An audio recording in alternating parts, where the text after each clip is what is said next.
What choices should we make in life? How are we supposed to choose what is right and what is wrong? There are so many choices to make in this world about almost every decision.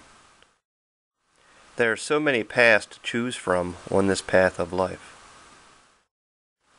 How are we to find our way and determine what is God's will for us?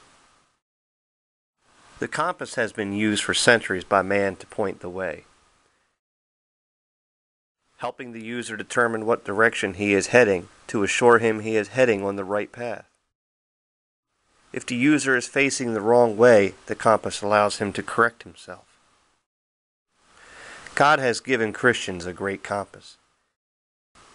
He has equipped us with an amazing tool for navigating our lives. This tool is the Holy Bible, His inspired Word. In it we find many corrections to the wrong choices we make. When we are unsure what direction we are heading, like a compass, we can use the Bible to correct our course.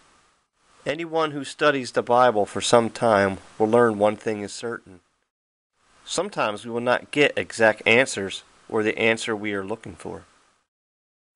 This can cause confusion in our lives and in our decision making. A compass will always point us in the general direction, but sometimes we need a more detailed heading. How can we plot our course then when we are faced with a confused decision? Even the Bible, God's navigational tool, helps us with this problem. Proverbs 3, verses 5 through 6 states, "Trust in the Lord with all thine heart, and lean not unto thine own understanding. In all thy ways acknowledge him, and he shall direct thy paths." These two verses teach us three important steps to determining direction in our choices in life.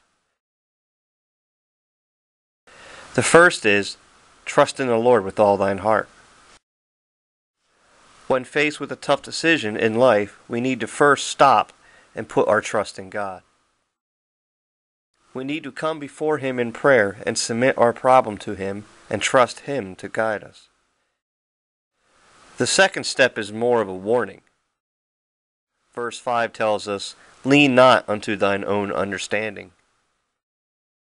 We have to remember that we are flesh-driven creatures and are influenced by the wickedness that is in the world. We cannot lean on or rely on our own judgment or understanding of the situation, for we may not understand what is God's will for the situation or problem.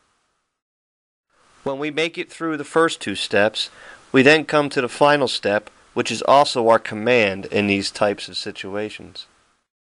"In all thy ways acknowledge him," we are told. When we come before God with a decision, trust him and refuse to use quick judgment, he will show us the way. How can we assure ourselves it's the right choice? We ask ourselves what step 3 tells us. Does it acknowledge God? Is this decision one that glorifies God? Does it exalt him? Does it bring him honor? If you answer no to step 3, then you know it is not a God-willed direction to take. When we use these two verses for those difficult decisions, we can be sure that we are honoring God with our choices. We can use these steps to be sure that we are heading in the right direction.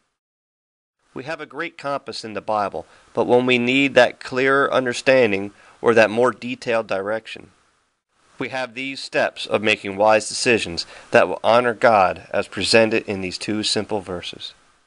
Trust in the Lord with all thine heart, and lean not unto thine own understanding. In all your ways acknowledge him, and he shall direct thy paths.